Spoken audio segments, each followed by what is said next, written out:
Muy buenas amigos, bienvenidos a este video en donde hablaremos acerca de la administración de los servicios de enfermería, concretamente en una de las etapas del proceso administrativo.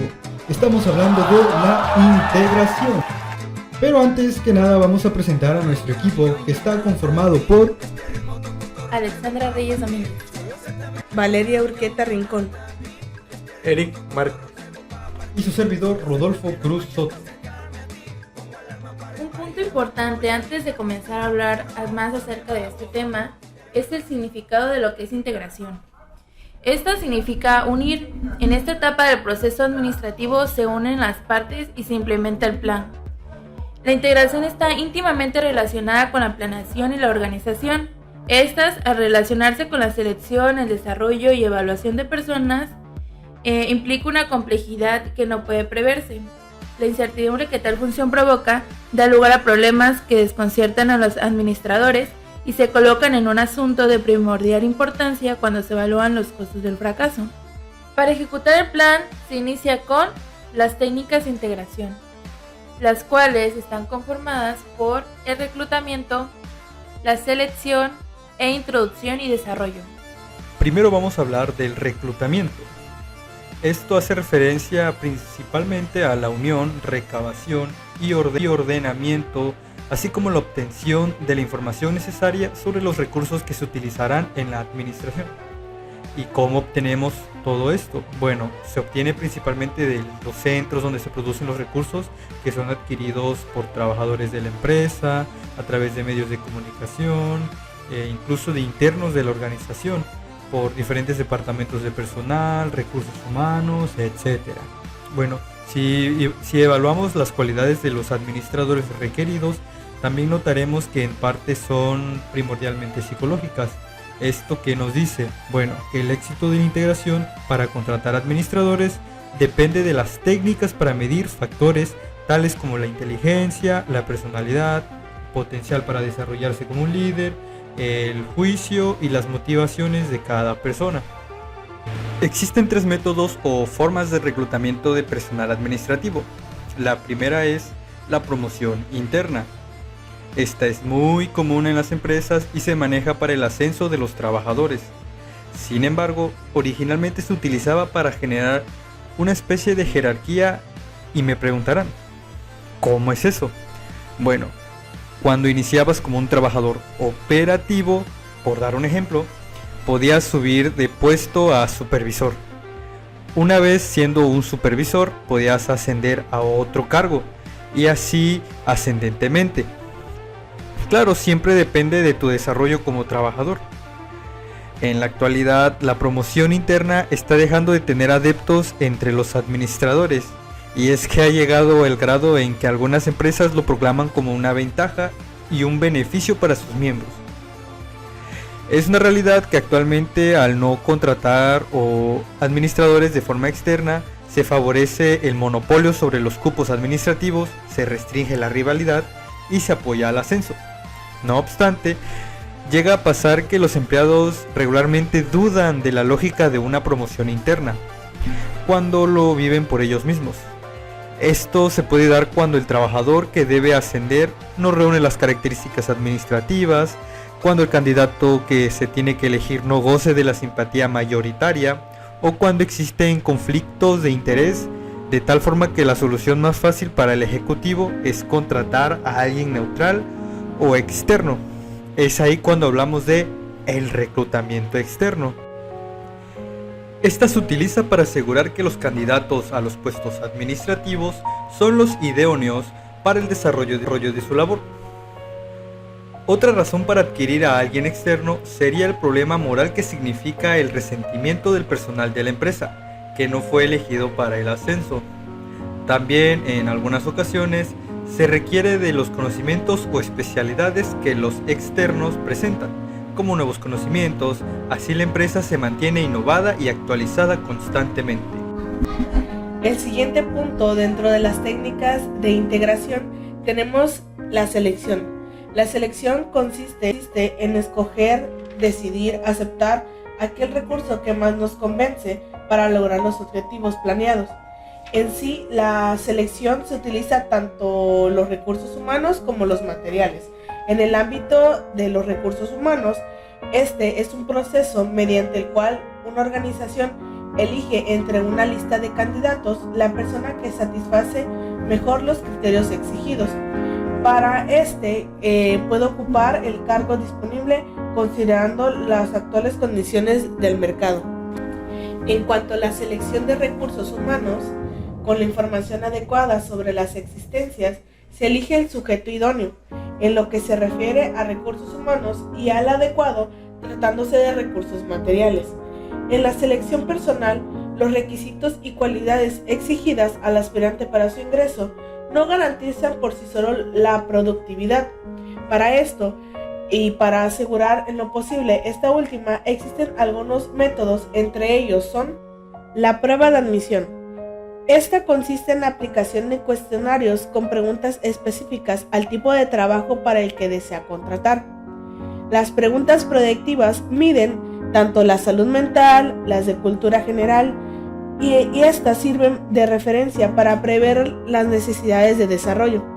El establecimiento de parámetros para la selección es un aspecto importante y previo a la misma.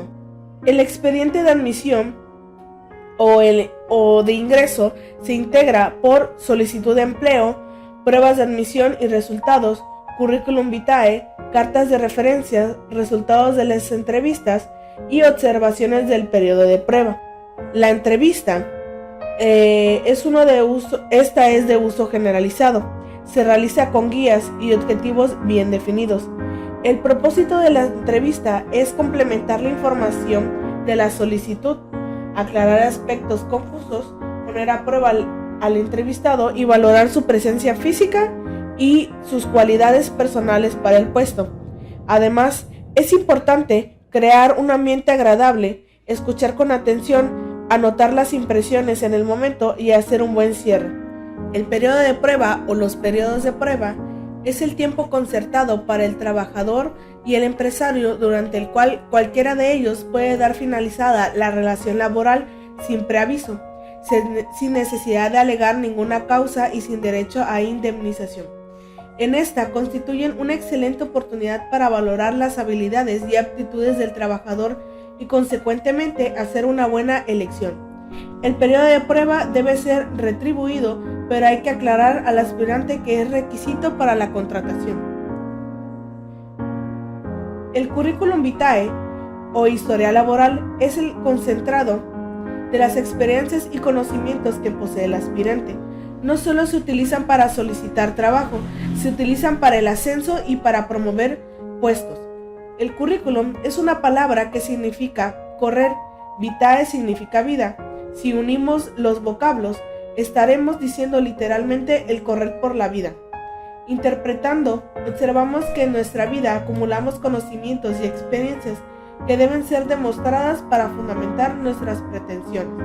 El currículum vitae se termina con la firma del solicitante y la fecha en que fue elaborado, ya que es frecuente que se sigan acumulando conocimientos y experiencias a través del tiempo. En la selección de recursos humanos se requieren conocer los aspectos relacionados con la Ley Federal del Trabajo, para esta informar y orientar a los aspirantes. Un ejemplo: la contratación. La contratación de trabajadores establece una relación de trabajo entre el trabajador y el que contrata. La Ley Federal del Trabajo, en su artículo 20, establece: se entiende por relación de trabajo cualquiera que sea el acto que le dé origen la prestación de un trabajo personal subordinado a una persona mediante el pago de un salario. El contrato.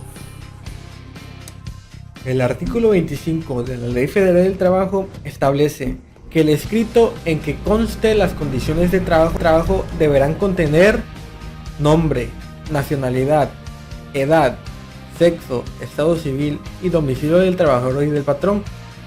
Si la relación de trabajo es para obra y tiempo determinado o indeterminado, servicio que debe prestarse, lugar donde ha de prestarse, duración de la jornada, forma y monto del salario, día y lugar de pago del salario, indicación de que el trabajador será capacitado o adiestrado, otras condiciones de trabajo.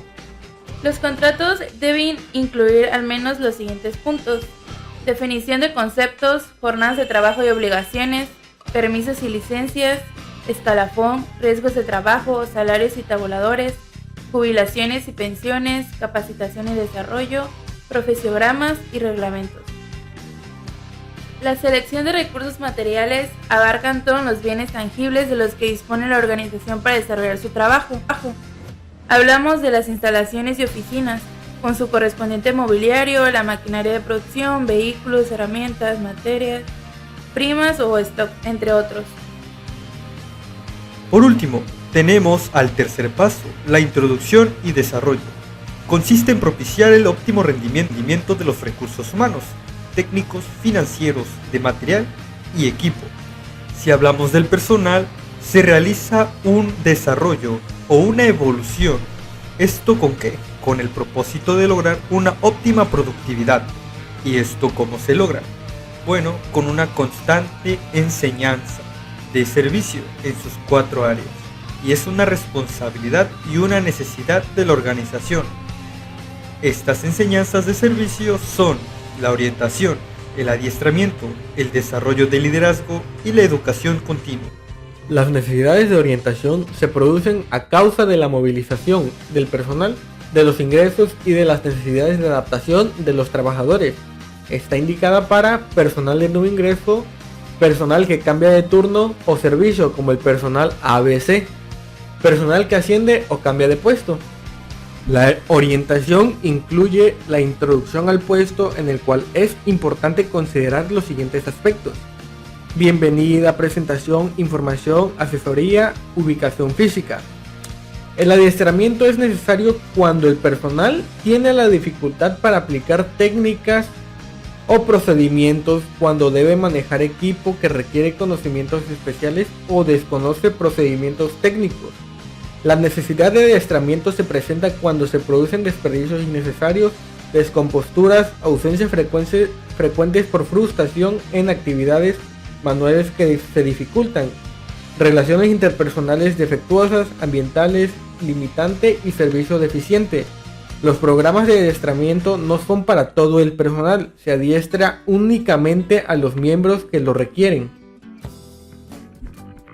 En cuanto al desarrollo del liderazgo, en todas las organizaciones es indiscutible la necesidad de contar con personal para asumir el liderazgo de grupos. El desarrollo de potencialidades de liderazgo se orienta a producir un ambiente favorable para la productividad. Para desarrollar al personal en el liderazgo se consideran los siguientes aspectos, como lo son el capacitar al personal en la solución de conflictos, el desarrollar técnicas de comunicación administrativa, el producir habilidades en el manejo de personal operativo, el capacitar al personal en la dirección y adiestrar en las funciones relativas al puesto que se va a desempeñar.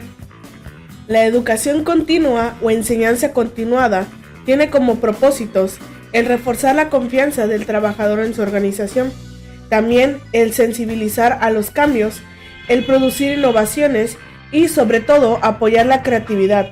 La enseñanza continua debe llevarse a cabo periódicamente y puede realizarse en 2 formas.